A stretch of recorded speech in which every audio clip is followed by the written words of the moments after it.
गृहिणींनो, आज तुमच्यासाठी मी खूपच महत्त्वाच्या अशा टिप्स घेऊन आलेली आहे ज्या तुम्हाला रोजच्या जीवनात नक्कीच उपयोगी पडतील।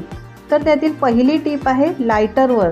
तर लायटर आपण नेहमीच वापरत असतो आणि ते नेहमीच चिकट होत असतं, त्याशिवाय याचा स्पार्क कमी झाल्यामुळे लायटर चालत सुद्धा नाही। तर यासाठी मी एक टिप आणलेली आहे, ती खूपच सोपी आहे। तर हे लायटर क्लीन करण्यासाठी इथे मी कोलगेट घेतलेला आहे। तुमच्याकडे जे पण कोलगेट असेल ते तुम्ही घेऊ शकता आणि ते कोलगेट थोडंसं लायटरवर लावायचं आहे। त्यानंतर आपल्याकडे टूथब्रश एक्स्ट्रा वापरलेले असतातच, जे आपण उपयोगात आणत नाही, त्या टूथब्रशने आपण अशा पद्धतीने हे कोलगेट संपूर्ण लायटरवर असं घासून घ्यायचं आहे। अगदी थोड्याशाच कोलगेटचा आपल्याला इथे वापर होणार आहे। तर अशा पद्धतीने मी 1 मिनिटभर कोलगेटला जुन्या ब्रशने घासून घेतलेला आहे। यानंतर एक सुती कपडा घ्यायचा आहे, अजिबात त्याला पाणी लावायचं नाही किंवा पाण्याने धुवायचं सुद्धा नाही आणि असा कॉटनचा एक कपडा घेऊन याने स्वच्छ करायचं। तर तुम्ही पाहू शकता अशा प्रकारे 1 मिनिटातच आपलं लायटर हे क्लीन होतं, एकदम स्वच्छ आणि नवीन झालेलं आहे। यानंतर एक इयरबड घ्यायचा आहे आणि आतून सुद्धा याला क्लीन करायचं आहे। हे पहा, तुम्ही पाहू शकता मी नेहमी 15 दिवसाने एकदा तरी याला क्लीन करत असते।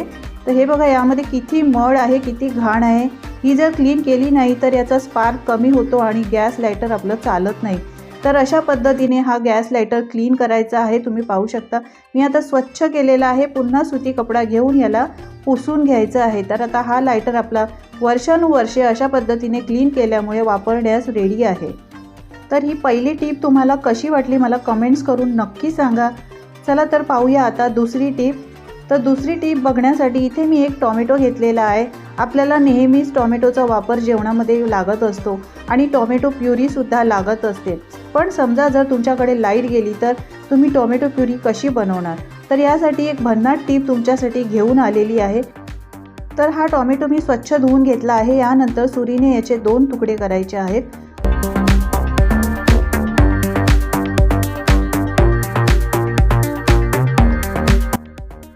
तर आता काय करायचं आहे, एक अशा प्रकारे किसणी घ्यायची आहे। या किसणीवर आपण हे टोमॅटो एक एक करून किसायचे आहेत। तुम्हाला स्वयंपाकासाठी जर अत्यंत गरजेची अशी टोमॅटो प्युरी असेल आणि तुमच्याकडे जर लाईटच गेली किंवा झटपट टोमॅटो प्युरी बनवायची असेल तर अशा पद्धतीने तुम्ही झटपट बनवू शकता।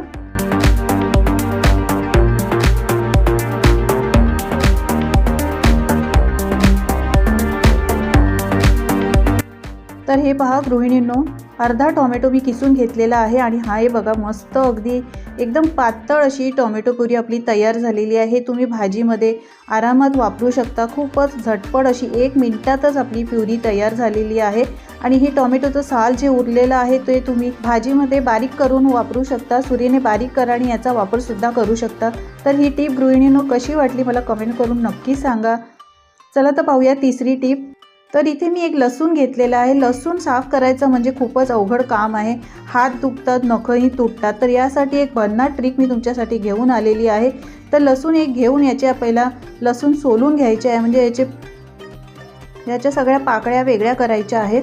तर सुरुवातीला आपण काय करणार आहोत की हा लसूण आपण मार्केटमधून आणतो, खूप धूळ माती असते। तर एक कपडा घेऊन याला आपण स्वच्छ पुसून घ्यायचा आहे, म्हणजे धूळ माती जी असेल जी जेणेकरून निघून जाईल आणि लसूण स्वच्छ होईल। यानंतर याच्या आपण पाकळ्या आहेत ज्या वेगळ्या करून घ्यायच्या आहेत अशा पद्धतीने।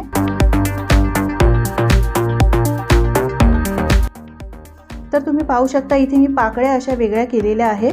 मला जेवढ्या हव्या मी तेवढ्याच घेतलेल्या आहेत, तुम्हाला जितक्या लागतील तशा घ्यायच्या। यानंतर एक किसणी घ्यायची आहे। आता आपण याचं साल न काढताच अशाच पद्धतीने यावर किसणार आहोत। तर तुम्ही पाहू शकता आपण ज्या वेळेला लसूण यावर किसतो आहे त्यावेळेला याचा कचरा जो आहे, जी सालांचा कचरा आहे तो वरच राहतो आहे आणि याची जी पेस्ट आहे ती आपल्याला खाली पडलेली दिसते आहे। तर हे बघा किती झटपट अशी लसणाची पेस्ट आपली तयार झालेली आहे। तर ही ट्रिक तुम्ही नक्की उपयोगात आणा।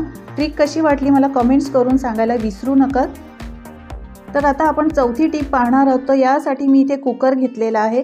आपण स्वयंपाकात दररोज कुकरचा वापर करत असतो आणि हा कुकर आतून एकदम काळा झालेला आहे, तुम्ही पाहू शकता, कारण हा कुकर मी दररोज वापरते। तर हे काळेपणा कसा घालवायचा यासाठी तुम्हाला एक मी जबरदस्त ट्रिक सांगणार आहे।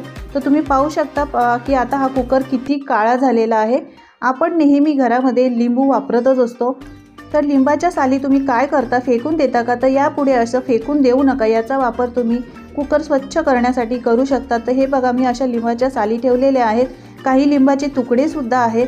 तर अशा पद्धतीने याचे बारीक तुकडे करून घ्यायचे आहेत आणि हे आपण आता उपयोगात आणणार आहे. तर हे सगळे तुकडे आपण या कुकरमध्ये असे पसरवून ठेवायचे आहेत.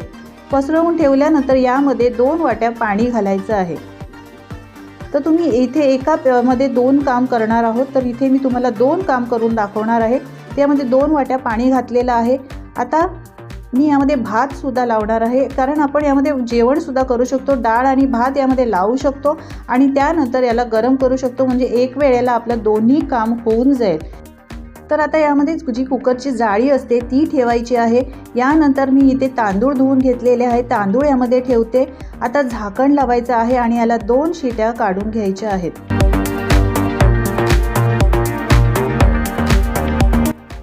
तर मी कुकरला 2 शिट्या काढून घेतलेल्या आहे. पूर्णपणे कुकर मी थंड करून घेतलेला आहे. आता तुम्हाला मी दाखवते. हे बघा, आपला भातसुद्धा तयार झालेला आहे. यामध्ये तुम्ही डाळसुद्धा लावू शकता, म्हणजे एक वेळेला तुमची दोन्ही कामं होतात. आणि आता हा भात मी बाजूला काढून घेतला आहे. यानंतर ही जाळी काढायची आहे. त्यापूर्वी तुम्ही चेक करा की पाणी आतमध्ये गरम तर नाही. तर हे पहा, कुकर एकदम कसा काळपटपणा याचा निघालेला आहे आणि एकदम नवीन कुकर तयार झालेला आहे, म्हणजे एकदम नव्यासारखा कुकर तुम्हाला इथे भेटलेला आहे. तर यापुढे तुम्ही लिंबाची सालं न फेकता लिंबाच्या सालीचा अशा पद्धतीने उपयोग करा, म्हणजे तुम्हाला कुकर घासायला जास्त मेहनतसुद्धा लागणार नाही आणि अशी झटपट 2 शिट्यामध्येच तुमचा कुकर अगदी नव्यासारखा तयार होईल. सगळा यातील काळेपणा निघून जाईल. तर गृहिणींनो, कशा वाटल्या या टिप मला कमेंट करून सांगायला विसरू नका. आणि हो, यातील तुम्हाला कुठली टिप जास्त आवडली हे कमेंट्स करून मला नक्की सांगा. टिप्स आवडल्या तर लाईक करा आणि अशाच नवनवीन टिप्स पाहण्यासाठी चॅनलला सबस्क्राईब करा. धन्यवाद.